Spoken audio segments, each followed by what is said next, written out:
Hey, it's Dalsa here, and in this video we're going to talk about the 10 fixed oral vowels of Portuguese. So when I say fixed in oral, fixed means that your tongue is in a fixed position while you pronounce the sound, as opposed to moving. There are a lot of vowels in Portuguese where your tongue needs to move, like o and a and ao. These are all sounds where your tongue is moving during the articulation. Here we're just going to focus on when your tongue is fixed in one static position. And then there's also oral vowels. Oral is different from nasal vowels like si, on. We're not going to deal with those either. We're just going to focus on the oral vowels and the ones that are fixed tongue position. If you want to learn how to visualize all the other vowel sounds of Portuguese, you'll want to sign up for the Elemental Sounds Masterclass, where we go over each of those sounds. We go over nasalization, tongue movement, all those details, and everything you need. But for now, to get you started, I want to talk about what these 10 vowels are and how they kind of locate on the map. So starting first with the E, from si quiser, E. This is, like we said before, the extreme corner of the mouth. Your tongue is in the frontmost, topmost position. We have it in English in words like see. It's the exact same, so not a big deal. And then we have this one. This is a bit trickier for people. Gente. Now this I sound is very similar to the I in the English word sit and fit. And in Brazilian Portuguese, you'll very often hear people reduce the A sound when they're speaking fast to this I sound. So instead of saying gente or gente, they'll say gente. And it's kind of a little throwaway sound there. So good to know that if you really want to really mimic the Brazilian Portuguese pronunciation. Moving over to the right, we have U from muda. U. Important, this is a very extreme back tongue position. If you're an English speaker, you might be used to your tongue being a bit more forward. Say muda, muda, and your lips will round off a little bit. Don't do that. Keep your lips relaxed. Pull it to the backmost position. Muda, uda. All right. Then this is similar to the I sound.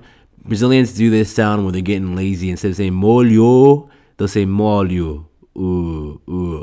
And this is a similar sound to the English word good or would. Not the exact same, but very similar. It's just a reduced version of this O.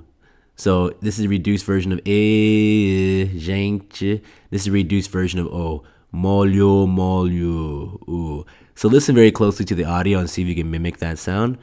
Then for the E, we have educação. E.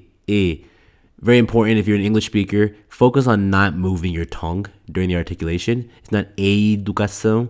In English, you always move our tongue on the E, but in Portuguese, this is a fixed vowel. Educação. Educação. All right. Then we have the famous O distinction, as best exemplified by the difference between the word grandfather and grandmother. If it's grandfather, you say avô, o. Grandmother, avó, avó. Avô, avó, avô, avó, o. So the difference between these two sounds is the o is a lower tongue position. So you want to lower it down even more than in the English word dog. Brazilian Portuguese is a slightly lower tongue position. Avó, o. Really important sound in Portuguese. And then we have a and from nada. Two different, written letter A, but two different sounds. The first one is an open tongue position, very low tongue position, ah. And then second one, slightly higher, So a similar effect is going on here. When you get lazy, the tongue moves towards the center of the mouth. So for here, moves kind of up, right? On the end of a word, it gets reduced to a. So nada and not nada, as you might say in Spanish. And then finally we have pe. Slightly lower tongue position than the E in educação. Pe.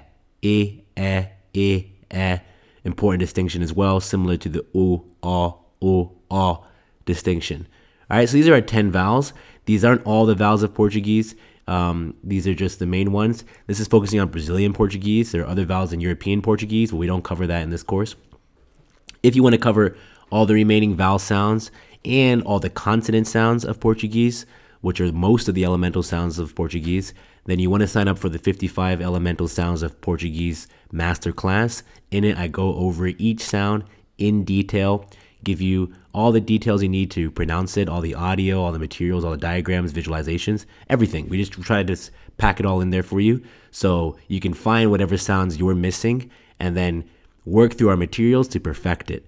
Once you have all the elemental sounds of Portuguese tuned up, then you'll be able to mimic Brazilians when they speak with a better accent. You'll be able to lock into what they're saying, comprehend more of what they're saying because you're not doing extra work to try to find yourself on this map. You're kind of naturally in the right place. And through that ability to really lock into the sounds of Brazilians when they speak, you'll be able to learn the language faster because then you can pick up words by ear.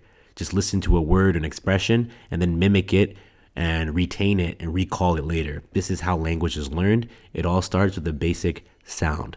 So if you really want to accelerate your Portuguese, sign up for the Elemental Sounds, 55 Elemental Sounds of Portuguese course.